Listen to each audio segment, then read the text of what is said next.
Quick study YouTube চেনেলৰ অন্য এটি ভিডিঅ'লৈ স্বাগতম জনাইছোঁ।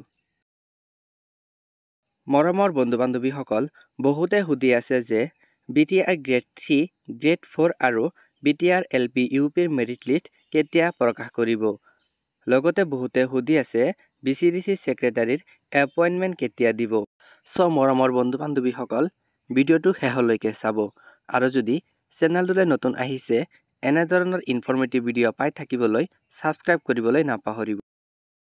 মৰমৰ বন্ধু-বান্ধৱীসকল, BTR LP UP আৰু গ্ৰেড 4ৰ ফলাফল সন্দৰ্ভত যোৱাকালি ফৰেষ্টাৰ 1 এণ্ড ফৰেষ্ট গাৰ্ডৰ এপইণ্টমেণ্ট ডিষ্ট্ৰিবিউচন চেৰেমনীত এক গুৰুত্বপূৰ্ণ মন্তব্য কৰিছিল।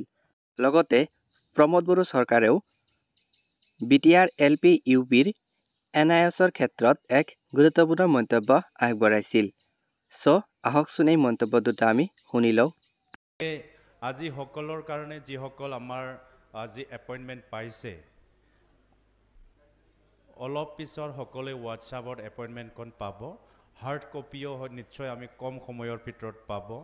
এতিয়া কথাটো হ'ল, আমি যেতিয়া নিৰ্বাচনত অৱতীৰ্ণ হৈছিলোঁ, প্ৰমোদ বড়ো ডাঙৰীয়াই যেতিয়া BTR প্ৰধান হিচাপে দায়িত্বভাৰ গ্ৰহণ কৰিছিল, সেই সময়ৰ পৰা আমাৰ এটা প্ৰতিশ্ৰুতি আছিল, এটা চেষ্টা আছিল, এটা প্ৰয়াস আছিল, আমি যিকোনো প্ৰকাৰে BTR অঞ্চলত আমি নিকা নিযুক্তি দিয়াৰ কাৰণে আমি প্ৰতিজ্ঞাবদ্ধ হৈছিলোঁ। সেই হিচাপে আজি বিভিন্ন ডিপাৰ্টমেণ্টত আজি BTR চৰকাৰৰ তৰফৰ পৰা আমি এপইণ্টমেণ্ট দিবলৈ সক্ষম হৈছোঁ।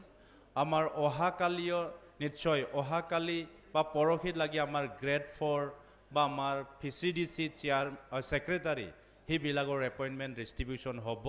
ইয়াৰ বাহিৰেও আমাৰ টেডৰ শিক্ষকবিলাকক এপইণ্টমেণ্ট দিয়াৰ কাৰণেও প্ৰচেছ চলি আছে।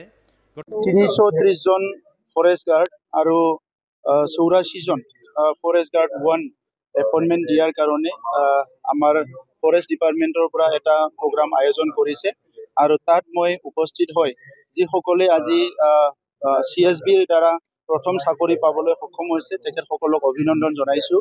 আৰু এইখিনি এপইণ্টমেণ্ট হোৱাৰ পিছত আমাৰ ফৰেষ্ট গাৰ্ডৰ বহুত নাটনি হৈ আছিলে, বিশেষকৈ মানাছত। মানাছ এৰিয়াটো বহুত ডাঙৰ, কিন্তু যিমান লাগে ইমান ফৰেষ্ট গাৰ্ড নাই। আৰু নতুনকৈ ৰায়মানা আৰু চিকনা জহেলাও দুটা নেশ্যনেল পাৰ্ক হোৱাৰ পিছত আমাৰ মেন পাৱাৰৰ আৰু দৰকাৰ হৈছে।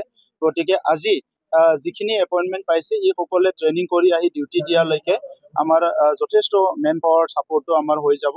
আৰু বাকী যিখিনি আমাক দৰকাৰ আছে সেইখিনি আমি অসম চৰকাৰক ইতিমধ্যে জনাইছোঁ যে তাত কিছুমান পোষ্ট আৰু বাঢ়াব লাগে, কিছুমান এৰিয়াত মানে আমাৰ কি আছে অফিচ বঢ়াব লাগে, ৰেঞ্জ অফিচ, এইবিলাক চব দিয়া আছে। গতিকে বড়োলেণ্ডত আমাৰ চৰকাৰ অহাৰ পিছত দুটাকৈ প্ৰায় 800 স্কুৱেৰ কিলোমিটাৰ ৰায়মানা আৰু চিকনা জহেলাও নেশ্যনেল পাৰ্ক, দুটা আমি নেশ্যনেল পাৰ্ক ডিক্লেয়াৰ কৰাৰ ভিতৰত 800 স্কুৱেৰ কিলোমিটাৰৰ নতুন ফৰেষ্ট এৰিয়া আমি পাবলৈ সক্ষম হৈছোঁ।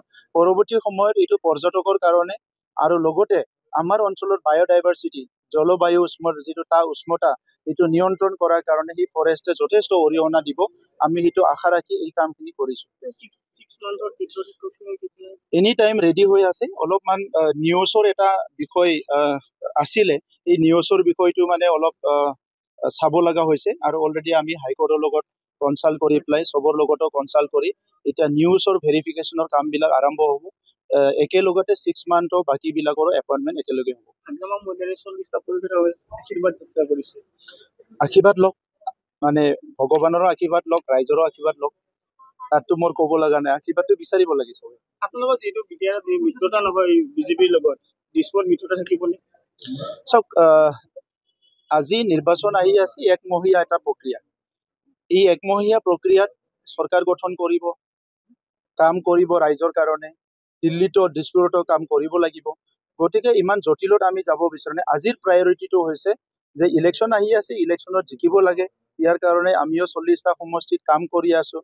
আমাৰ দলীয় কৰ্মীবিলাকে খুব উৎসাহেৰে কাম কৰি আছে। ৰাইজ আমাৰ লগত আছে, দল সংগঠন আমাৰ লগত আহিছে।